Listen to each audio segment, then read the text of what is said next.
త్వరలో మరో 4-5 ఎమ్మెల్యేలు హస్తం గూటికి. ప్రత్యర్థి పార్టీలో కీలక నేతలే లక్ష్యంగా కాంగ్రెస్ అడుగులు. రాజధానిలో రాజకీయ సమీకరణాలు వేగంగా మారిపోతున్నాయి.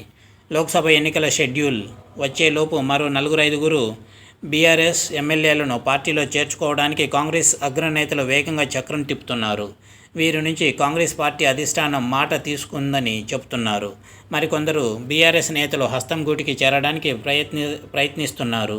బీఆర్ఎస్ నుంచి చేరిన వారిలో ఆర్థికంగా ఉన్న వారిని లోక్సభ బరిలో నిలపాలని కాంగ్రెస్ యోచిస్తోంది.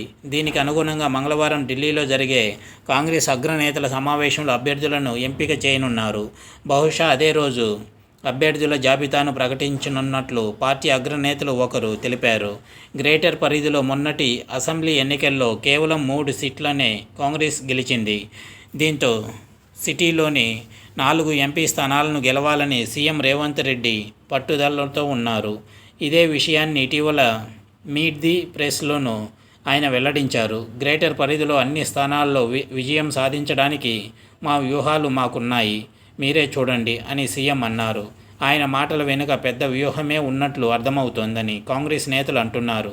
నగరం పరిధిలో పట్టున్న అభ్యర్థి పార్టీ ఎమ్మెల్యేలు కీలక నేతలను చేర్చుకునేందుకు కాంగ్రెస్ పార్టీ నగరం పరిధిలో పట్టున్న అభ్యర్థి పార్టీ ఎమ్మెల్యేలు కీలక నేతలను చేర్చుకునేందుకు కాంగ్రెస్ పార్టీ ప్రయత్నాలను వేగం చేసింది. కొందరికి పదవులు ఆశ చూపుతున్నారు, మరికొందరికి హామీలు ఇస్తున్నారు. ఇప్పటికే చేవెళ్ల ఎంపీ రంజిత్ రెడ్డి, ఖైరతాబాద్ ఎమ్మెల్యే దానం నాగేందర్ కాంగ్రెస్లో చేరిపోయారు. ప్రస్తుతం ఎమ్మెల్యేలుగా ఉన్న మరో 2 మాజీ మంత్రులు, మరో 2 సీనియర్ ఎమ్మెల్యేలు, తొలిసారి గెలిచిన మరో ఎమ్మెల్యే కూడా పార్టీలో చేరడానికి సుముఖత వ్యక్తం చేశారని కాంగ్రెస్ వర్గాలు తెలిపాయి.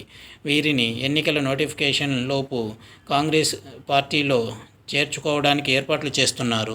గ్రేటర్లోని 4 స్థానాలకు గాను 3 అభ్యర్థుల విషయంపై అవగాహనకు వచ్చారని కాంగ్రెస్ నేతలు చెబుతున్నారు. చేవెళ్ల నుంచి పట్నం సునీత మహేందర్ రెడ్డిని పోటీకి నిలపాలని తొలుత భావించిన బీఆర్ఎస్ ఎంపీ రంజిత్ రెడ్డి కాంగ్రెస్లో చేరడంతో ఆయనే బరిలో నిలిచే అవకాశాలున్నాయి.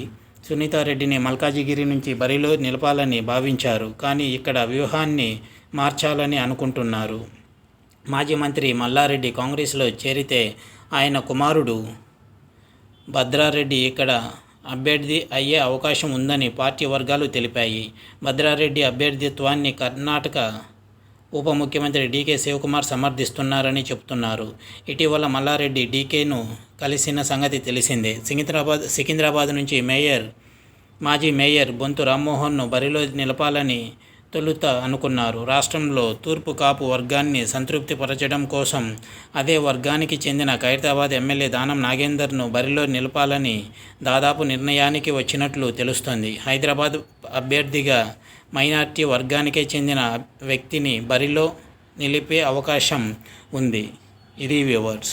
తెలంగాణలో బీఆర్ఎస్ నుంచి కాంగ్రెస్లోకి వస్తున్న ఎమ్మెల్యేలు, ఎంపీలు, ఇతర జిల్లా స్థాయి అధికారులు ఏ పార్టీ అధికారంలో ఉంటే ఆ పార్టీలోకి నాయకులు రావడం ఇదొక ఆనవాయితీగా మారింది. ఇంత వరస్ట్గా తయారైంది భారతీయ రాజకీయం.